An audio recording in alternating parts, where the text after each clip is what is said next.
Bom, eu escrevi uma frase aqui, essa frase eu peguei do livro, tá, que a gente vai usar. Podemos tornar o valor da função tão próximo de 3 quanto desejarmos, bastando para isso tornarmos x suficientemente próximo de 1. Quer dizer, à medida que eu vou diminuindo a distância do x por 1, o valor da função vai se aproximando do 3, tá? Agora veja, ó. Quando a distância é 0,1, quando a distância do 1 é 0,1, né? A distância da função por 3 é 0,2. Né? Quando a distância para o 1 é 0,01, a função está longe do 3, 0,02. Tá? Isso aqui está sugerindo o seguinte, né? Para cada número desse, existe um desse. Tá? Então, quando eu torno a distância menor, o valor da função vai ficando menor. Tá? Mentaliza o gráfico lá, né? Eu estou chegando perto do 1 e a função está chegando perto do 3. Então, as distâncias tanto para o 1 quanto para o 3 estão diminuindo.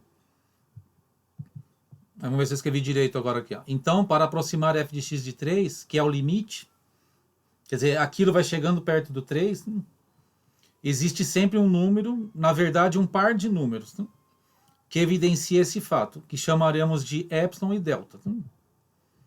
Então, ó, cada distância dessa daqui, ó, isso está associado a esse, esse a esse e esse a esse. Então, ó, quando o epsilon é 0,1, quer dizer, quando x menos 1 é 0,1, o epsilon é 0,2. O f de x menos o limite é 0,2. Quando o delta, né? Isso aqui é o delta, né? Quando o delta é 0,1, o epsilon é 0,2. Que são distâncias. Ó, distância para o x que eu estou estudando, distância para o limite. Então, quando o delta é esse, a distância é essa, etc. Então, eu posso generalizar assim, né? Como uma definição formal, tá? Ó, dizemos que o limite de f de x, quando x tende a A, esse A para a gente é o 1, tá?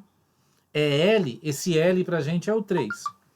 E escrevemos assim, ó, limite para x se aproximando de A, limite para x tendendo a A igual a L.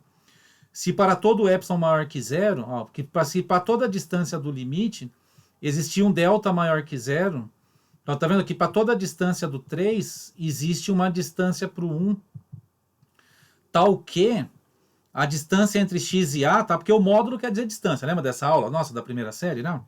A distância entre x e a seja positiva, né?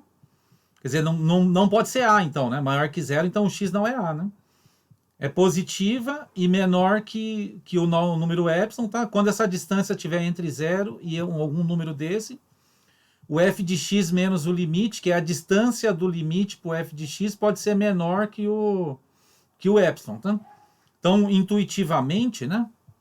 Pegando aquele outro gráfico, esses epsilon e deltas, né? Essas coisas aqui, isso é enroscado mesmo, tá? Você vai ter que se esforçar. Eu vou fazer um exemplo aqui, né? Você vai ter que se esforçar para provar isso. Você está dizendo o seguinte, ó, que aqui, a aproximação por aqui, ó, se você pegar um ponto aqui, ó, pertinho do 3, vai ter uma distância desse ponto para o 3. E aí vai existir um x aqui, que a distância dele para o 1 é o delta, tá? Então o epsilon estaria aqui, né? E os deltas estariam aqui. Os dois são distâncias, tá? Os dois. Agora, intuitivamente, um jeito fácil de pensar nisso daqui, para um engenheirão, né? É assim, o que acontece com a função quando eu me aproximo de um certo número? Ah, ela se aproxima de um outro número aqui. E esse número é chamado de limite, tá? Aqui também aconteceria isso, tá? Ó, se eu me aproximar do 2, se aproximar, tá? Não é ser igual a 2.